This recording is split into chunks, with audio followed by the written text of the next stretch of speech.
मेरे वतन तेज कदम हो, फिर तुझसे मिलाए वो कदम जिसमें कदम हो। मेरे वतन तेज कदम हो, फिर तुझसे मिलाए वो कदम जिसमें कदम हो।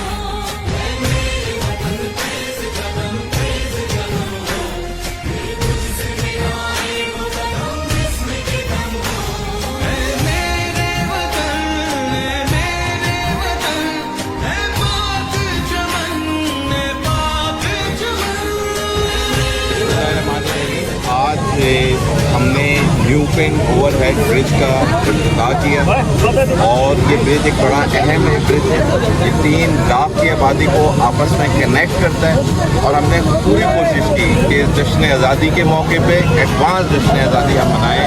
और ये जो न्यू पेन ब्रिज का आप देखेंगे थीम है, उसको पाकिस्तानी फ्लैग से पाकिस्तान की हमारे सिंध की सकाफत खूबसूरत अजरक से सजा है और लोगों में बड़ा जोश और जज्बा है। जिस तरीके से पाक फौज ने पाकिस्तान ने भारत को एक तारीखी शिकस्त दी। पाकिस्तान जिंदाबाद, पाक फौज जिंदाबाद। न कभी